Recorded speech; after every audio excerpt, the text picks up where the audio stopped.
to you by Sensodent K. अभी लेके आए सेंसोडेंट के। टूथ का करंट गॉन तो लाइफ का करंट ऑन।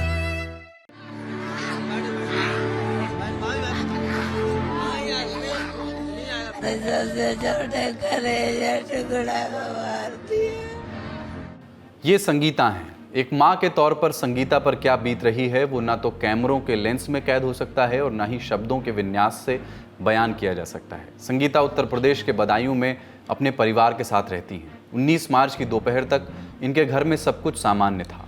जिंदगी आम दिनों की तरह चल रही थी, लेकिन शाम के 7 बजे के बाद संगीता के घर में ही इनके दोनों बेटों की हत्या कर दी गई। बदायूं की बाबा कॉलोनी में बना ये घर संगीता का है। घर में मातम पसरा हुआ है।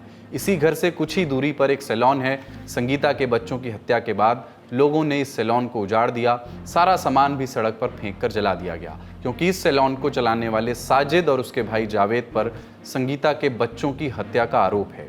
इस मामले में दर्ज एफआईआर के मुताबिक 19 मार्च की शाम करीब 7 बजे साजिद और जावेद संगीता के घर पहुंचे। उस वक्त घर पर संगीता, उनके 3 बेटे 12 साल का आयुष, 6 साल का आहान और 9 साल का पीयूष और इन बच्चों की दादी मुन्नी देवी मौजूद थी। घर पहुंचते ही साजिद ने संगीता से कहा कि उसकी पत्नी की डिलीवरी के लिए उसे 5,000 रुपये चाहिए। इस दौरान साजिद का भाई जावेद मोटरसाइकिल लिए बाहर खड़ा रहा। जब संगीता ने पैसे देने की बात कही तो उसी दौरान साजिद ने संगीता के मंझले बेटे पीयूष को गुटखा लाने के लिए बाहर भेज दिया। इसके बाद साजिद तबीयत ठीक न लगने की बात बोलकर छत पर चला गया। साजिद अपने साथ इस परिवार के सबसे छोटे बेटे यानी आहान को भी छत पर ले गया। कुछ देर बाद उसने आहान के बड़े भाई पीयूष को पानी लाने के लिए कहा और बाहर खड़े अपने भाई जावेद को भी बुला लिया।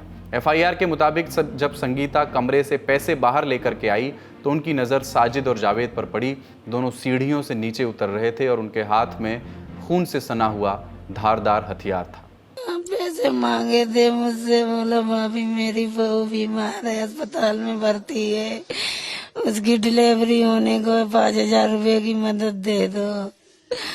मैंने हस्बैंड से बात की, बोले कोई बात नहीं, दे दो, वो दे देगा, सुबह दे देगा, कोई दिक्कत नहीं। वैसे तो वे सही थे, क्या मालूम था ये मारने ही आए हमारे बच्चों को। तो पैसे दिए थे आपने? दिए, 5,000 रुपए भी दिए थे। क्या हुआ ये, मतलब आप चाय बनाने चली गई तब? चाय बनाने चले गए तो उससे कहा मुझे पार्लर दिखा दो, भाभी का पार्लर नहीं देगा। ऊपर जाके उसे बुला के बहाने से छत पे लेके चला गया। ऊपर पार्लर चलता है? हाँ। अच्छा। तो वो सामने नीचे आया तो वो छोटे वाले को पानी लेने भेज दिया, वो बड़ा वाला तब तक उसे कुछ कर दिया ऊपर। तो छोटे वाले ने देखा, वो घबरा गया तो उसको भी पकड़ के मार दिया उसने। सबसे बड़े और सबसे छोटे की हत्या कर दिया। मंझला वाला भाग। सबसे छोटे करे टुकड़ा। संगीता जब ऊपर छत पर पहुंची तब तक उनके 2 बेटे आयुष और आहान की मौत हो चुकी थी। उनका तीसरा बेटा पीयूष गुटखा लेकर घर पहुंचा तो उस पर भी हमला हुआ, लेकिन वो बच निकला। पीयूष ने अपनी आपबीती कैमरे पर बताई, वो भी सुनिए। वो जो सैलून वाले भैया थे वो लोग आए थे, तभी ऊपर मैंने छोटे बड़े वाले भाई को ऊपर ले गए, फिर पता नहीं क्यों मारा, फिर मुझे भी मारने लगा। मैंने उनका चाकू हटाकर उनको धक्का देकर नीचे भागाया। इस घटना के तुरंत बाद इलाके में तनाव फैल गया है। बताया जा रहा है कि आरोपी वारदात को अंजाम देने के बाद भागने में भी कामयाब हो गए। इसके कुछ देर बाद खबर आई कि पुलिस ने एक आरोपी साजिद को एनकाउंटर में मार गिराया है। बदायूं के एसएसपी आलोक प्रियदर्शनी इस एनकाउंटर के बारे में क्या बता रहे हैं, सुनिए।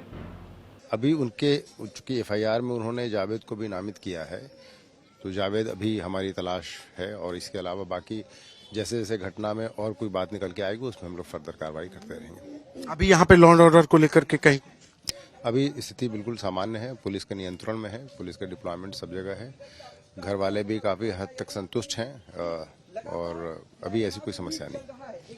पुलिस के मुताबिक भागने के दौरान साजिद ने पुलिस पर फायरिंग भी की। पुलिस का कहना है कि उन्होंने फायरिंग में इस्तेमाल हुआ गैर लाइसेंसी तमंचा और बच्चों की हत्या में इस्तेमाल हुए हथियार को भी जब्त कर लिया है। अब इस पूरे मामले की रिपोर्टिंग कर रहे संतोष शर्मा के पास चलते हैं, उनके पास क्या लेटेस्ट अपडेट है, सुनिए। कि 5,000 रुपए मांगे थे, 5,000 रुपए जब दे दिए बच्चों की मां ने तो कोई वजह नहीं बनती है। अगर वो पैसा नहीं देती है तो पैसे के विरोध में हो सकता है। दूसरा कि पुराना कोई लेन देन हो, लेकिन पहले कभी कोई लेन देन नहीं था और ये लगातार कहा जाए कि इनके परिवार से अच्छे रिश्ते थे। तभी जब ये साजिद वहां जाता है तो उसकी पत्नी उसको पैसा देती है और चाय बनाने के लिए चली जाती है, बच्चों को गुटखा लेने के लिए, पान मसाला लेने के लिए भेज देती है। तो यानी कि ये साजिद और के परिवार के बीच में रिश्ते अच्छे थे। लेकिन अचानक से ऐसा कौन सा ट्रिगर पॉइंट था जिसकी वजह से साजिद ने दोनों बच्चों की बेरहमी से हत्या कर दी? साजिद और जावेद ने, ये सवाल का जवाब अभी भी बदायूं पुलिस के पास नहीं है, नंबर एक। नंबर दो की जो एनकाउंटर हुआ, पुलिस ने, परिवार वाले कह रहे थे कि हमने पकड़ करके साजिद को दिया और गेट बंद कर दिया, पुलिस आई अपने साथ ले गई।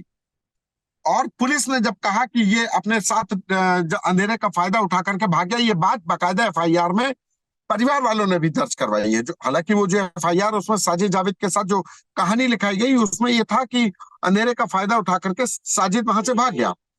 लेकिन सवाल इस बात का है कि जब 2 घंटे बाद एनकाउंटर होता है तो पुलिस बताती है कि साजिद ने पुलिस के ऊपर गोली चलाई। तो पुलिस के ऊपर गोली चलाई तो तमंचा था, यानी तमंचा कहां से आ गया उसके पास? आदमी जब पुलिस भाग रही है तो जान बचाता है कि तमंचा लेकर के, तमंचा कहीं से अरेंज करेगा? ये कहानी नहीं समझ में आई। पुलिस के ऊपर फायरिंग होती है और वो कहने लगते हैं कि पुलिस की फायरिंग में, क्रॉस फायरिंग में मारा गया। जिस जगह पर यह घटना हुई है शेखुपुरा, जहां पर शेखुपुरा के जंगल जहां पे ये एनकाउंटर हुआ, वो यहाँ से करीब 7-8 किलोमीटर, यहाँ से मतलब कि पीड़ित परिवार के घर से करीब 8 किलोमीटर का रास्ता है। लेकिन वो रास्ता कहीं पर भी नहीं जाता। बदायूं के शहरी और रूरल इलाकों जोड़ने वाला रास्ता है, लेकिन वो जाता कहीं नहीं है। ना तो वो जावेद या साजिद के घर जाता है, ना कहीं और जाता है। तो ऐसे में ये कि यहाँ पर वो क्यों आया था जिसकी वजह से चेज हुआ? हालांकि पुलिस का कहना है कि वो यहाँ पे भाग रहा था और पुलिस के ऊपर फायरिंग की, जिसके बाद हमने उसको एनकाउंटर में ढेर कर दिया। जो बच्चे इस नृशंस वारदात का शिकार हुए, उनके पिता विनोद सिंह बताते हैं कि उनकी साजिद और जावेद से कोई दुश्मनी नहीं थी। दूसरी तरफ एनकाउंटर में मारे गए आरोपी साजिद के घर वाले कह रहे हैं कि साजिद बहुत गुस्सैल था, घर में किसी की बात नहीं सुनता था, घर वाले भी उससे ज्यादा मतलब नहीं रखते थे। जिद्दल था, वो घर वालों की बात नहीं मानता था, अपने मम्मी पापा की बात नहीं मानता था। मंगलवार को दुकान बंद करके चला आया, बंद तो रहती थी, चला आया। फिर शाम को पता नहीं किसी ने बुलाया, ऐसा है या क्या हुआ। किसकी बात करें आप, साजिद की जावेद? साजिद की। बदायूं में घटी इस घटना से सब स्तब्ध हैं कि आखिर क्या वजह रही होगी कि साजिद ने 2 मासूम बच्चों की हत्या कर दी। इन सवालों के जवाब दूसरे आरोपी जावेद की गिरफ्तारी के बाद ही सामने आएंगे। लेकिन उससे पहले इस मामले पर राजनीति और आरोप प्रत्यारोप का दौर शुरू हो चुका है, वो भी सुन लीजिए। ये इनकाउंटर से नाकामी नहीं छिपनी है। मुझे याद है जौनपुर में फेक इनकाउंटर किया गया। अभी प्रतापगढ़ की घटना है जहां एसटीएफ का एक कस्टोडियल डेथ है प्रतापगढ़ की, उसमें आपने क्या कार्रवाई की? या मुझे जौनपुर में याद है पुजारी यादव जिसका फेक घटना हुई थी, उसके बाद एसटीएफ के लोग पहुंचे, जेल गए कई लोग, दबाव बना रहे थे कि केस वापस ले ले परिवार। सपा को अपने घटते हुए गिरते हुए जनाधार को लेकर के ऐसी बातें कह रहे हैं। योगी जी, हिंदू हो या मुसलमान, जिसने भी कानून को अपने हाथ में उत्तर प्रदेश में लेने की कोशिश की है उसको बख्शा नहीं गया है। और अब लोकसभा चुनाव से जुड़ी दिन भर की अपडेट्स के लिए चलते हैं न्यूज़ रूम। लोकसभा चुनाव से जुड़ी सबसे बड़ी सुर्खी आज आई है उत्तर प्रदेश से। यहाँ पर समाजवादी पार्टी ने 6 और सीटों के लिए अपने लोकसभा प्रत्याशियों के नाम का ऐलान कर दिया है। संभल से लड़ रहे हैं जिया उर रहमान बर्क। ये रोचक चॉइस है क्योंकि संभल से एक लंबे समय से समाजवादी पार्टी के लिए चेहरा रहे थे शफीक उर रहमान बर्क, जिनका फरवरी में बीते महीने निधन हो गया। जिया उर रहमान बर्क शफीक उर रहमान बर्क के पोते हैं और इस बार इनको समाजवादी पार्टी ने टिकट दिया है। कोशिश होगी कि जो पॉलिटिकल लेगेसी है उसको आगे बढ़ाया जाए। यहाँ ये भी बताना ज़रूरी है कि शफीक उर रहमान बर्क 2009 में इस सीट से जीते थे, 2014 में हार गए थे, 2019 में एक बार फिर जीतकर सांसद बने थे। अब उनकी लेगेसी बढ़ाने की जिम्मेदारी उनके पोते पर है। इसके अलावा समाजवादी पार्टी ने 5 और सीटों पर लोकसभा उम्मीदवार उतारे हैं। बागपत से मनोज चौधरी, गौतम बुद्ध नगर से राहुल अवाना, पीलीभीत से भगवत सरन गंगवार, घोसी सीट से राजीव राय और मिर्ज़ापुर से राजेंद्र एस बिंद। जब प्रत्याशियों के नाम के ऐलान की बात हो रही है तो तमिलनाडु में भी तमाम सीटों पर 2 बड़ी पार्टियों ने अपने उम्मीदवार के नाम का ऐलान कर दिया है। डीएमके ने और एआईडीएमके ने। डीएमके ने यहाँ पर, जो सत्ताधारी पार्टी भी है, मुख्यमंत्री एमके स्टालिन की मौजूदगी में अपना घोषणा पत्र भी जारी करा और 21 सीटों पर उम्मीदवारों के नाम का ऐलान भी किया। तमाम सारे नाम हैं, इनमें 3 खास नाम निकलकर सामने आए हैं। चेन्नई सेंट्रल सीट से दयानिधि मारन को उतारा गया है। दयानिधि मारन यूपीए 2 में मंत्री भी रहे हैं और चेन्नई सेंट्रल सीट से 3 बार के सांसद भी हैं। इसके अलावा ए राजा को नीलगिरी से और कनिमोई को तुथुकुडी से टिकट मिला है। ये दोनों पहले यूपीए सरकार में मंत्री रह चुके हैं। तमिलनाडु में कुल 39 लोकसभा सीट हैं, इनमें से 21 सीटों पर लड़ रही है डीएमके। डीएमके यहाँ पर साझेदारी में यानी गठबंधन में है कांग्रेस के साथ। कांग्रेस 9 सीटों पर यहाँ पर चुनाव लड़ रही है। डीएमके के अलावा एआईडीएमके ने भी यहाँ पर उम्मीदवारों का ऐलान करा 16 सीटों पर।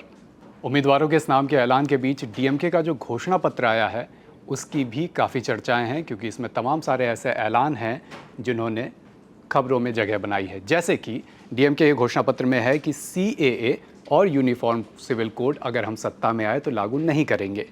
इसके अलावा इसमें ऐलान किया गया है कि हम एक देश एक चुनाव जैसे जो भी योजनाएं हैं, जो भी पॉलिसी हैं, इनका बहिष्कार करेंगे।